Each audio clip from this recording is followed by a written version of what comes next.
নমস্কার বন্ধু। ভারত সরকার বা কেন্দ্রীয় সরকারের আরও একটা গুরুত্বপূর্ণ আপডেট এই ভিডিওর মাধ্যমে আপনি জানতে চলেছেন, যেখানে আপনি প্রতি মাসে ৩,০০০ টাকা পর্যন্ত পেয়ে যেতে পারেন সরকারের তরফ থেকে।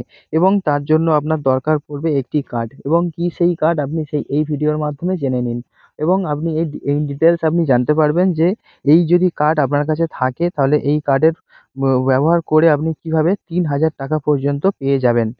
তো প্রথমেই যা বলা যেতে পারে তা হলো যে ভোটের আগেই কপাল খুলল দেশবাসীর সমস্ত গরিব মানুষদের জন্য। কারণ প্রধানমন্ত্রী নরেন্দ্র মোদী এক যোজনার মাধ্যমে টাকা দিচ্ছে প্রত্যেক গরিবের ব্যাংক অ্যাকাউন্টে।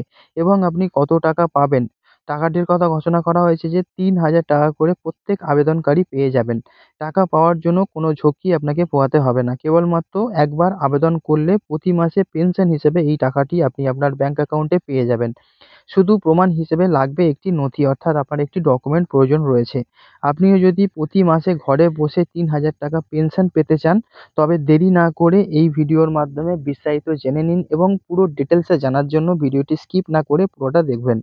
প্রধানমন্ত্রী নরেন্দ্র মোদী ২০২৪ সালে ক্ষমতায় আসার পর থেকে অনেক রকমের জনমুখী যোজনা চালু করে দিয়েছিল। যেমন উজ্জ্বলা জ্যোতি যোজনা, যেখানে আমরা ফ্রিতে গ্যাস পাই। এছাড়া রয়েছে আয়ুষ্মান ভারত যোজনা, যেখানে ফ্রিতে ট্রিটমেন্ট পাওয়া যায়, এবং রোজগার মেলা, যেখানে কাজ দেওয়া হয়ে থাকে বেকার যুবক যুবতীদের। এছাড়া রয়েছে কিষাণ যোজনা, এটি সম্পূর্ণ চাষিদের জন্য। এবং এরকম বহু জনমুখী প্রকল্প প্রচুর রয়েছে। এরকমই আরেকটি উল্লেখযোগ্য স্কিম হলো, যেটার নাম হলো যে শ্রম কার্ড। অর্থাৎ এখানে পরিষ্কার বোঝাই যাচ্ছে যে এই প্রকল্পের মূল উদ্দেশ্য হলো অসংগঠিত ক্ষেত্রে যে যুক্ত কর্মী বা ক্ষুদ্র ব্যবসায়ীরা রয়েছে, তাদের নির্দিষ্ট কোনো স্থায়ী রোজগার থাকে না, এবং তাদের ভবিষ্যৎ নিরাপত্তা দেওয়ার জন্যই এই স্কিমটিকে আনা হয়েছে। ১৬ বছর বয়স হলেই এই প্রকল্পের আবেদন যে কেউ করতে পারে। ৬০ বছর বয়স পার হয়ে যাওয়ার পর থেকে তিনি ৩,০০০ টাকা করে পেনশন পেয়ে যাবেন। এখনো পর্যন্ত দেশের মোট ২০ কোটি মানুষ শ্রম কার্ডের আওতায় নাম নথিভুক্ত করে ফেলেছেন, যার মধ্যে ২ কোটি মানুষকে এই সুবিধা দিয়ে দিচ্ছে বর্তমানে কেন্দ্রীয় সরকার। এবং আপনি যদি ডিটেলসে জেনে নেন যে শ্রম কার্ডের কী কী বেনিফিট রয়েছে। যাদের কোনো স্থায়ী রোজগার নেই, তারা ৬০ বছর পর তাদের ৬০ বছর বয়স পূর্ণ হলেই এখান থেকে আপনি ৩,০০০ টাকা পর্যন্ত নিশ্চিত পেনশন প্রতি মাসে পেয়ে যাবেন। শ্রম কার্ড সারা ভারতবর্ষের যেকোনো প্রান্তেই গ্রাহ্য করা হয়ে থাকে। সংকট সুবিধাভোগীদের অ্যা স্বয়ংক্রিয়ভাবে সরকার প্রধানমন্ত্রী সুরক্ষা বীমা যোজনার আওতাতে নাম তুলে দেবে, যদি আপনার কাছে এই কার্ডটি থাকে। এবং পিএমএসবিওয়াই এর মাধ্যমে কোনো ব্যক্তি যদি পথ দুর্ঘটনাজনিত কারণে প্রাণ হারান বা পূর্ণাঙ্গভাবে বিকলাঙ্গ হয়ে পড়েন, তবে তার পরিবারকে ২,০০,০০০ টাকা পর্যন্ত বীমা প্রদান করা হয়ে থাকবে। আর সেই ব্যক্তি যদি আংশিকভাবে আহত হন, তবে ১,০০,০০০ টাকা ক্ষতিপূরণ হিসেবে তার বীমা পরিবারটি পেয়ে যাবে। শ্রম কার্ডের যে সমস্ত মালিকরা রয়েছে, তারা প্রধানমন্ত্রী আবাস যোজনার সুবিধাও পেয়ে যাবেন। এর মাধ্যমে কারোর যদি পাকা বাড়ি বা নির্দিষ্ট বাসস্থান না থাকে, সেটিও বানানোর জন্য তাকে টাকা দিয়ে দেওয়া হবে। যদি কোনো গর্ভবতী মহিলার কাছে শ্রম কার্ড থাকে, তাহলে তিনি কাজ করতে সক্ষম না হলেও সেই রকম পরিস্থিতিতে সরকার ওই মহিলাকে পারিবারিক নিয়মিতভাবে মাসিক বেতন প্রদান করে থাকবে। শ্রম কার্ডের যে আবেদনকারীরা রয়েছে, তাদের সন্তানদের পড়াশোনার জন্য আর্থিক সাহায্য দেওয়া হবে কেন্দ্রীয় সরকারের তরফ থেকে। এবং আপনি যদি এই শ্রম কার্ডের যে অ্যাপ্লাই প্রসেস রয়েছে সেটি জেনে নেন, তা হলো যে যারা কোনো ক্ষুদ্র ব্যবসা বা ভাগ চাষ বা অন্যান্য অসংগঠিত ক্ষেত্রে কর্মী, অর্থাৎ ছোট ছোট কোম্পানিতে কাজকর্ম করে, তাদের জন্য এই সুবিধাটি দেওয়া হবে। যারা সরকারের কাছে নিয়মিত আয়কর জমা দিয়ে থাকেন, তারা এখানে কোনোভাবেই কিন্তু আবেদন করতে পারবেন না। আবেদনকারীকে ইপিএফও বা ইএসআইসির যে মেম্বার আছে, সেই মেম্বারশিপের মাধ্যমে এই শ্রম কার্ডের সুবিধা নিতে কিন্তু কোনোভাবেই পারবেন না।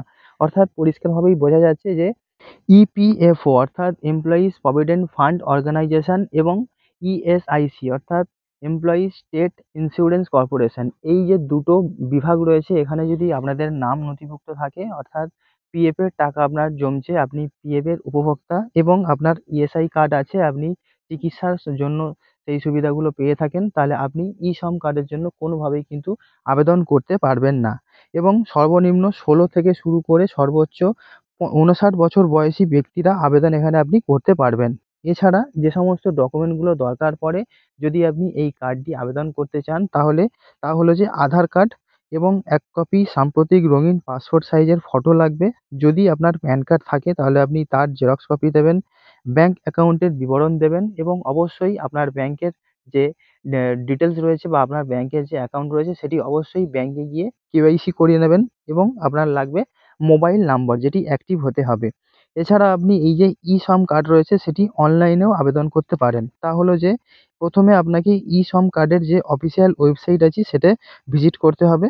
পেজটিকে আপনার যখন সামনে অন এ বে ভিজুয়াল হয়ে যাবে তখন ডান দিকের ওপরে নিউ রেজিস্ট্রেশন একটি বাটন দেখতে পেয়ে যাবেন। সেখানে রেজিস্ট্রেশন অন ই-লেবার এই যে অপশন রয়েছে এটি আপনাকে সিলেক্ট করতে হবে।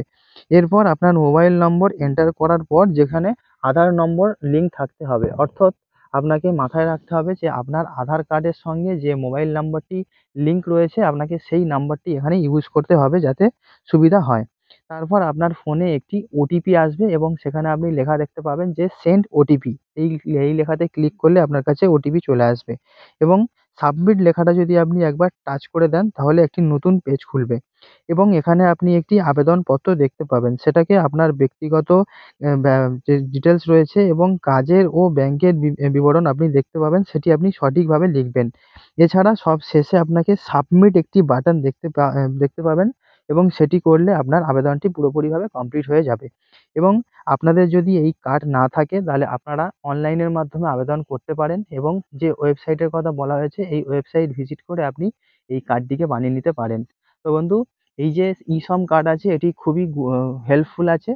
বিশেষত যে সমস্ত গরিব মানুষরা রয়েছে যারা ছোট, ছোট কোম্পানিতে কাজ করে এবং পিএফ এর সুবিধা, ইএসআই এর সুবিধা পায় না, তাদের জন্য খুবই গুরুত্বপূর্ণ, খুবই জরুরি একটি পরিষেবা। অবশ্যই এই সুযোগ হাতছাড়া করবেন না। এক্ষুনি আপনি এই সিএসসি অর্থাৎ যে কাস্টমার সার্ভিস সেন্টার রয়েছে সেখান থেকে গিয়ে বা কোনো সাইবার ক্যাফে থেকে গিয়ে কার্ডটি আপনি বানিয়ে নিতে পারেন এবং এখানে এপ্লাই আপনি অবশ্যই করে রাখতে পারেন যাতে ৬০ বছর বয়স হয়ে যাওয়ার পর আপনি টাকাটি বা এই পেনশনের টাকাটি আপনি প্রত্যেক মাসে পেতে পারেন। তো বন্ধু, এই ছিল আপডেট। দেখা হচ্ছে আপনার সঙ্গে নতুন কোনো ভিডিওতে নতুন কোনো গুরুত্বপূর্ণ আপডেট নিয়ে। ততক্ষণ সবাই খুব ভালো থাকুন। Good bye.